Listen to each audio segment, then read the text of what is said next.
फुले शाहू आंबेडकर अण्णाभाऊ साठे संयुक्त जयंती समिती 2024-25 च्या अध्यक्षपदी संजय गाडे यांची सर्वानुमते निवड करण्यात आली। ही निवड सातारा जिल्ह्यातील विविध सामाजिक कार्य करणाऱ्या संघटनेचे जिल्हाध्यक्ष व पदाधिकाऱ्यांनी डॉक्टर बाबासाहेब आंबेडकर पुतळा परिसरात केली। यामध्ये माजी नगरसेवक अमर गायकवाड, अरविंद गाडे जिल्हा अध्यक्ष दलित पॅंथर, रावण गायकवाड जिल्हाध्यक्ष डेमोक्रॅटिक पार्टी, बाळकृष्ण देसाई जिल्हाध्यक्ष वंचित बहुजन आघाडी, युवराज कांबळे जिल्हाध्यक्ष Republican party of India Gavai गट, संदीप कांबळे महासचिव वंचित आघाडी यांच्या अध्यक्षतेखाली ही निवड करण्यात आली। समाजामध्ये सामाजिक जाणीव निर्माण करून सर्व महापुरुषांच्या जयंती साजरी करण्याची जबाबदारी तसेच महापुरुषांचा खरा इतिहास जनतेसमोर पोहोचवायचा तसेच थोर पुरुषांसंदर्भात व्याख्यान, परिसंवाद आदी कार्यक्रम घेण्याची जबाबदारी यावेळी देण्यात आली।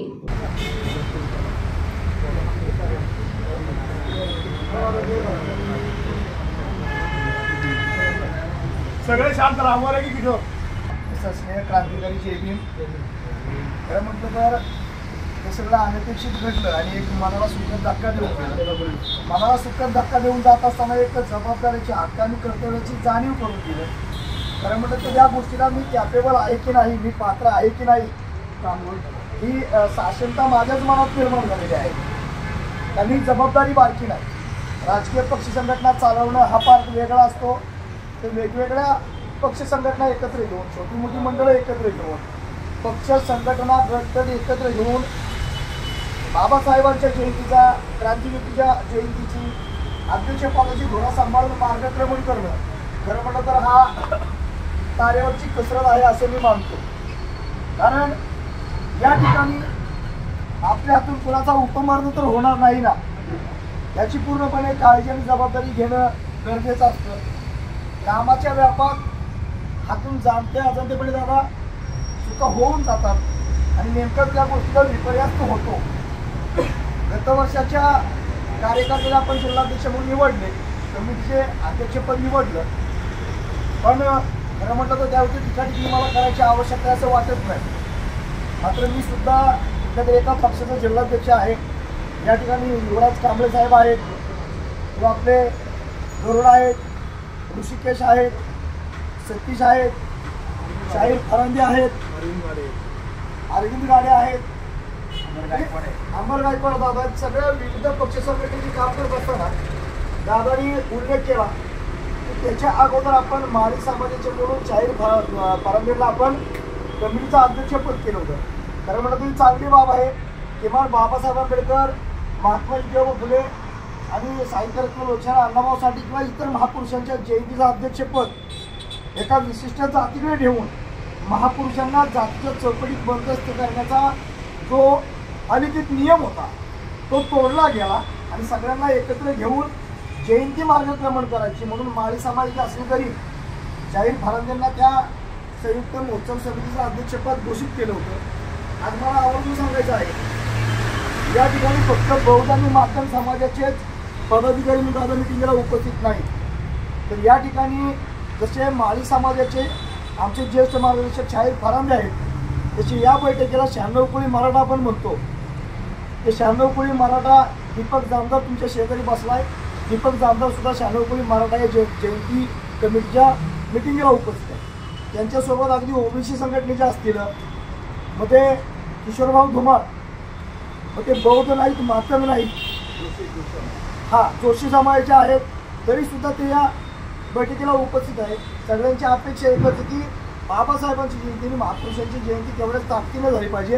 गटतट बाजूला ठेवून गटतटाच्या नियम अटी असतील, पक्ष संघटनेच्या नियम अटी असतील, राजकारणाचे नियम अटी असतील, मिलिशेट या सगळ्या आपल्याला बाजूला ठेवून सामाजिक समानता आणि समता प्रस्थापित करून आपल्याला मार्गक्रमण करायचं आहे। गतवर्षी दादा ह्या क्षणापर्यंत अध्यक्षांचा संदीप शेठ साधा सिंगल अक्षरानं आम्हाला कुणाला फोन आलेलं मला आठवतं। युवक अध्यक्ष विशाल आहेत किंवा मग मिटिंगमध्ये असं ठरलंय हे करायचं आहे आणि तुम्ही या। आम्ही जर स्वतःहून कधी इथं आलो तर अध्यक्ष बाजूला उभे राहायचे, मात्र तोंड फिरून बघायचे नाहीत, हाक मारण्यानं बोलणं तर लांबच राहील। म्हणजे आपलं काही जमिनीवरनं वादविवाद आहे, चोरी संबंधावरनं वादविवाद आहे का प्रॉपर्टीवरनं वादविवाद आहे असा प्रश्न निर्माण झाला होता। कोणत्या बुद्धीच्या वृत्तीच्या लोकांच्या हातामध्ये एखादं पद गेलं ते या सगळ्या गोष्टी घडत जात्या आणि याची प्रचिती गेल्या वर्षी आली. त्यामुळं आम्ही स्वतः निर्णय घेतला होता की चला काही अंश आपण 2 पावलं पाठीमागं थांबू. आपण पाठीमागतो.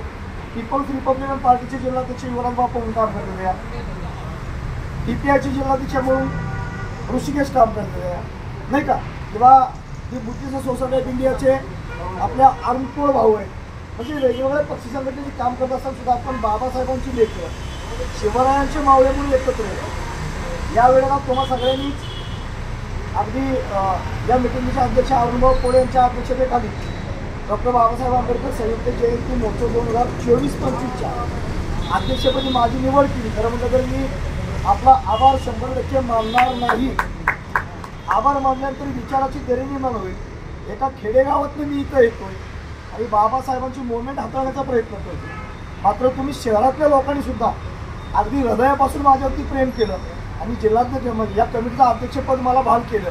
मी तुमचं चुकूने आभार मानणार नाही. तुमच्या ऋणामध्ये कायमस्वरूपी राहणं पसंत करेन. कारण जिल्हाध्यक्ष झालो मी म्हणजे मला 2 सिंग फुटलेत अशातला प्रकार नाही. मात्र या वर्षाची जयंती लोकसभेची रणधुमाळी चालू आहे.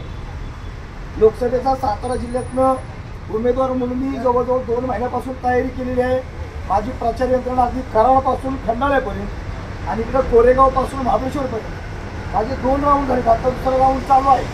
मात्र तो राजकीय जोडा इलेक्शनचा जोडा थोडा बाजूला ठेवून या कमिटीमध्ये जे उपस्थित आहेत आणि जे उपस्थित नाहीत, जे नाराज आहेत, त्या सगळ्यांना विश्वासात घेऊन सगळ्यांच्या मदतीनं या वर्षाची डॉक्टर बाबासाहेब आंबेडकरांची जयंती तुमच्या सगळ्यांच्या मार्गदर्शनाखाली सुसूत्रपणे नियमाटी पाळून कसलाही गालबोट न लागता आनंदोत्सव साजरी करण्याचं आपल्या सगळ्यांना अभिवचन देतो.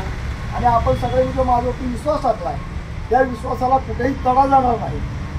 किमान त्या पदाची गरिमा लक्षात घेता माझ्याकडून कुठलीही उपमर्म कुणाचा होणार नाही, अवहेलना होणार नाही असा अभिवचन आपल्याला देतो. आणि बाबासाहेब आंबेडकर जयंतीच्या जिल्ह्याच्या अध्यक्षपदी माझी निवड केली. त्यामुळे तुम्हा सगळ्यांच्या ऋणात राहतो. जय भीम, जय भारत, जय श्री